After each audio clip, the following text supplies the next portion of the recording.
Hey everyone, we are jumping back into LUTs and looks to recap it and to show you how we can use it to blend in some footage. The one we have that's not really part of this whole scene, plus lots of these bits of footage aren't. They're all shot at different times of the day, so we want to add a bit of consistency. So that's before, that's after.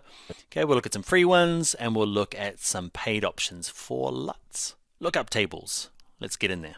Okay, so a great use of our LUT or look is to try and blend in like this B-roll that didn't come from the same scene. And to be honest, like the whole thing is a bit, the lighting changed quite dramatically throughout the day while they were filming. So there's a lot of bits that we need to kind of stitch together to try and add consistency, because we're kind of starting with the sun setting and then jumping to when it's kind of a lot earlier in the day. So a LUT's going to fix that.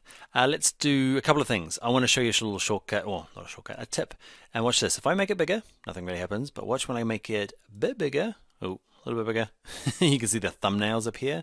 That can be really handy when you are just trying to jump through the timeline and just work out where you're at, because I keep forgetting where the clouds are.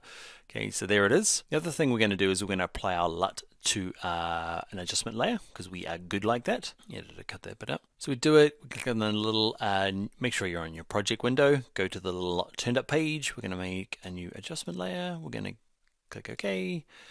And we're going to leave it called adjustment layer. And we're going to apply this over the top and stretch it out. Now you'll find working with adjustment layers, when I move my arrow, can you see it actually selects the next thing underneath it? So you've got to be very specific and select your adjustment layer. Otherwise it's not going to work. And we'll do it to this first bit just to see it. So with adjustment layer selected, we're going to install our LUT. Okay, you can do it, the official way is under basic correction. You install it here, click browse. Okay, I like to install it under creative, okay, and put it with the looks. They're the same thing. Okay, the difference here is I can play with the intensity, which I like. So I'm going to go into here, I'm going to click browse, and I've downloaded some for us. Okay, so I just went to the internet and went free Instagram LUTs.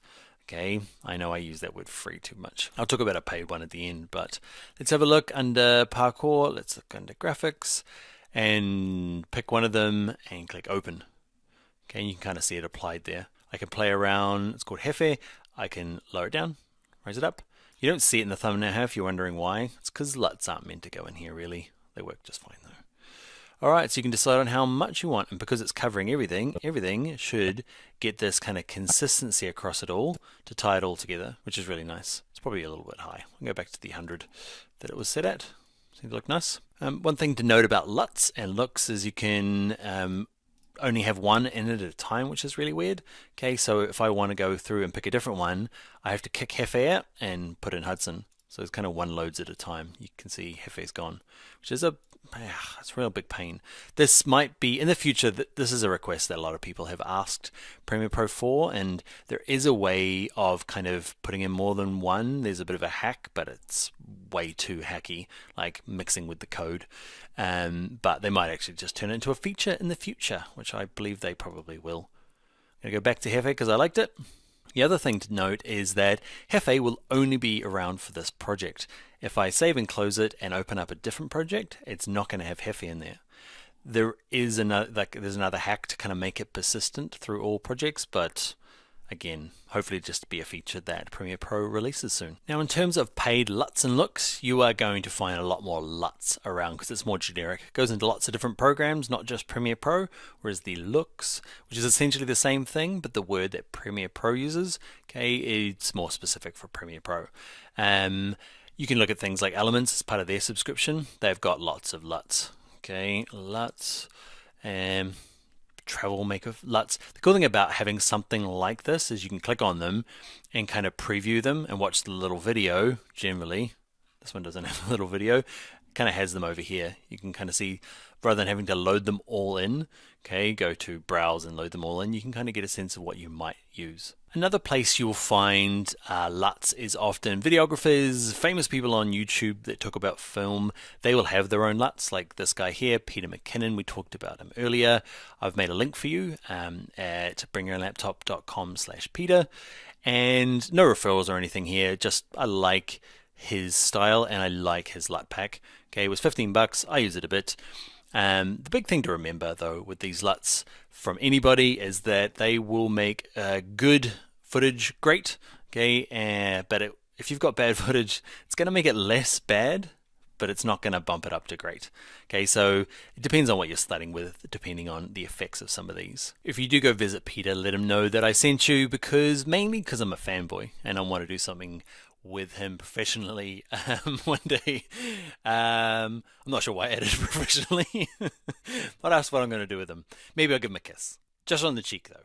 Anyway, let's look at what we've used our LUT for. We've used it here to add a bit of consistency across all the different shooting times, and because we've mixed up the time, okay, we've put stuff before, this was shot at the end of the day, this was shot obviously earlier in the day, we can tie it all together. Plus our random clouds fit in there a bit better. And one last thing, I can't help myself, let's click on the adjustment layer, don't judge me, let's go to Vignette. This also ties together the different screens, okay, our different shots, because you can see I've added a black border on the outside to this and to this. And also, out of just interest, you might notice that it affects the dark parts a lot more than the light parts. Have a look at, say, this one here. You can't really see the vignette on the white stuff, okay, but it affects it quite heavily on the darker parts. It's just part of the vignette. And I'm going to pretend like it adds consistency across them all, but really, I just want to do vignette. All right, that's enough. Oh, one last thing. Lots of last things. If you can do the effects on and off, okay, and to see where we ended up. Because we've done stuff with vignette and creative and basic and color correction potentially, you can turn them on all individually on and off, but it's often easy. Just click on the effects button, okay, and it will turn everything that you've done in here off. All right, now that's completely it. Kids, don't do vignette. See you in the next video. All right, that's it for this video. If you enjoyed it, give the video a like. Consider subscribing to the channel here, and also if you want to go a bit further with Premiere Pro, consider checking out my Premiere Pro Essentials course. There is a link in the description. Bye now.